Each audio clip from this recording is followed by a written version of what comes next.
The mother effin' 5.7 Gen 3 just dropped, and I've got a review coming up for this, so I figured before we get there, let's at least establish a foundation about why you should give a shit. We're talking the 5.7 reasons the 5.7 is better than 9mm today on TFBTV.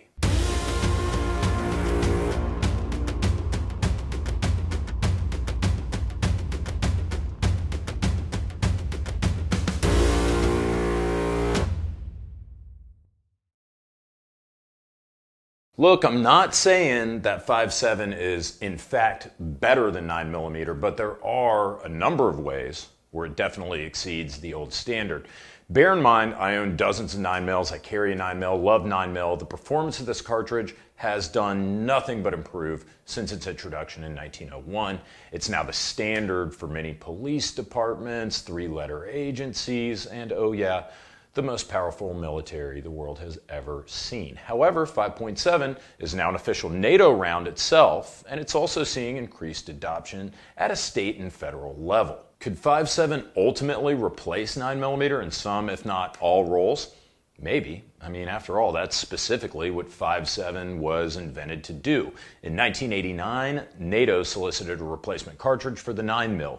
Critically, they wanted a round that was going to be more accurate, with a longer range, greater capacity, and the same or better terminal performance than 9mm. If that wasn't enough, NATO also wanted it to be able to penetrate body armor.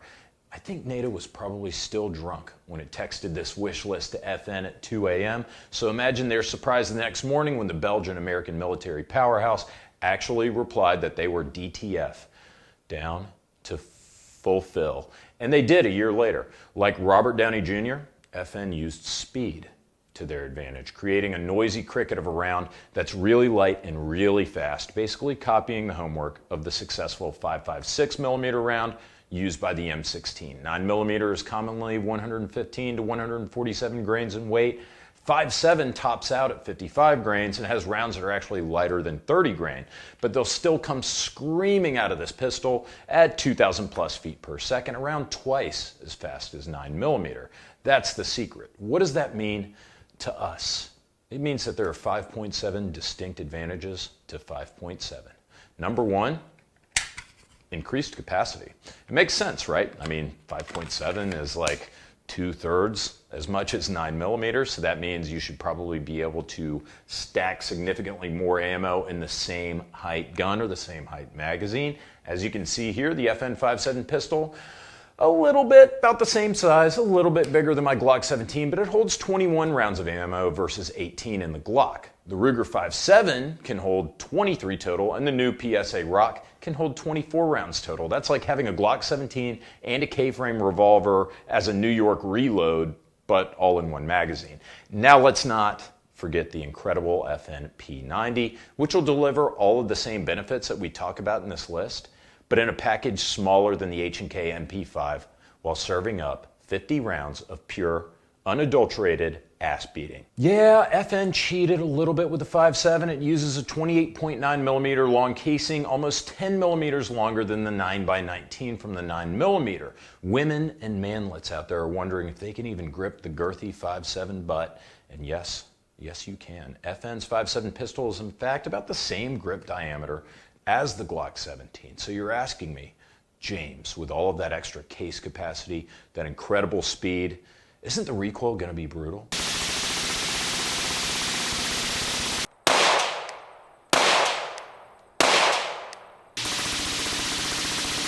No, it isn't actually, and that's our reason number two. The 5.7 is much lighter recoiling than 9mm. I'm talking significantly less. Pepsi challenge me on this shit anytime you feel like it. It's not subtle, it's not close, it's Beyonce versus Lizzo hopping on your handlebars. FN says that it's a 30% recoil reduction, and that sounds about right to me, and that's amazing considering this round pushes out 50,000 psi chamber pressure versus the roughly 35,000 psi for 9mm. I'd say it's a miracle, but one of you brainiac engineers is going to get in here in the comments and explain this to all of us. You know what else has higher capacity and lower recoil than 9mm? 22 WMR. Who gives a shit about 5.7 because you got 22 WMR? Let's go ahead and address a nasty internet rumor right now. As Steve Johnson, the founder of the Firearm blog, pointed out years ago in this article he wrote, the 22 WMR is a third as powerful as 5.7 out of a pistol. A 40 grain 22 WMR round will hit 1,200 feet per second velocity from a Kel-Tec PMR 30. A 40 grain 5.7 round will straight up Dale Earnhardt out of a 5.7 pistol at over 2,000 feet per second. RIP number 8. Bless up. Anyways, boomers, please shut the hell up with this 22 WMR being just as good as 5.7 fantasy. Speaking of internet lore surrounding the 5.7, let's address another one right now. Reason number 3, 5.7 is better than 9. All that speed means that 5.7, even out of this pistol, will defeat the shit out of some body armor. Yes, it will. I ran a test using every single variety of 5.7mm round against level 2, 3A, and level 3 armor, and this pistol defeated all of them. Oh. I know you guys aren't going to believe me. I'm not going to do like a video in a video right now. I have the footage to prove it. I'll run another video in a few days on my personal channel.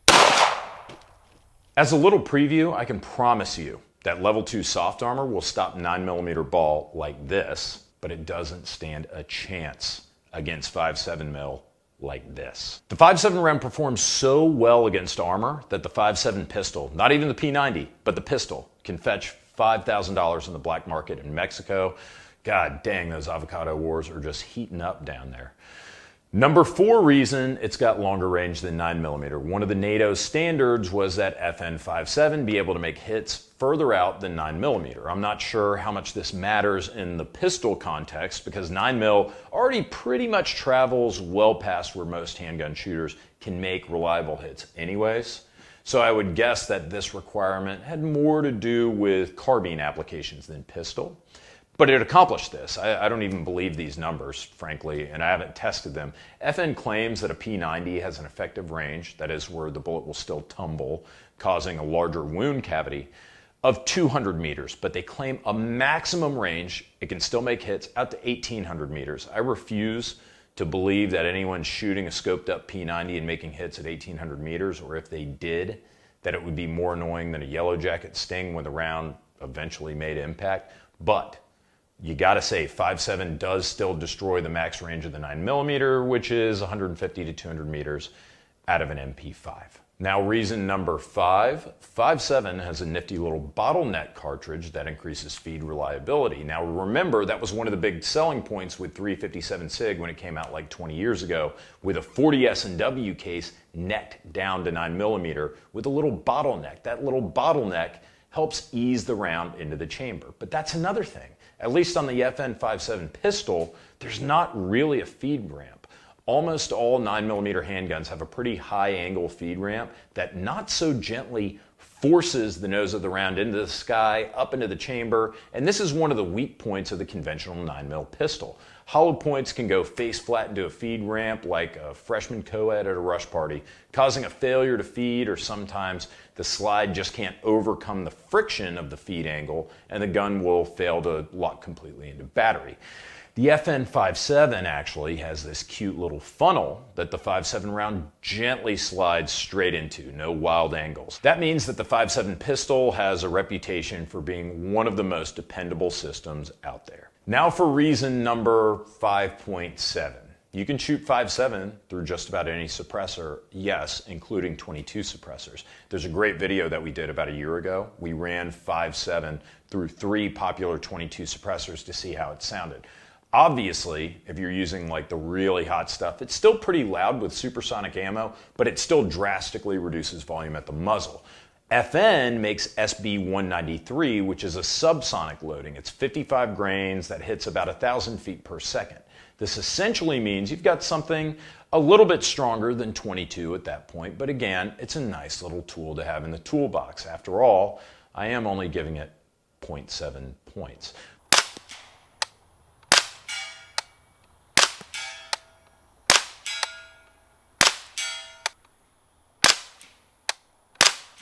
Plus, we all know from 1995's critically acclaimed smash film, Assassins, that the Suppressor 22 is the contract killer's gun of choice. And the SB 193 5.7 rounds should dish out about 30% more power than 22 LR while being just as quiet. What a marvelous cartridge. It almost makes you wonder why it wasn't until, God, last year, 3 decades later, that NATO finally adopted the 5.7 round in an official capacity.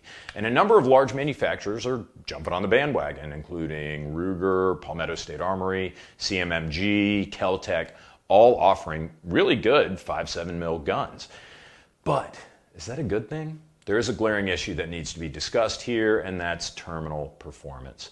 How effective is 5.7mm really? The FBI measures terminal performance, like how effective a round is, by penetration and wound cavity.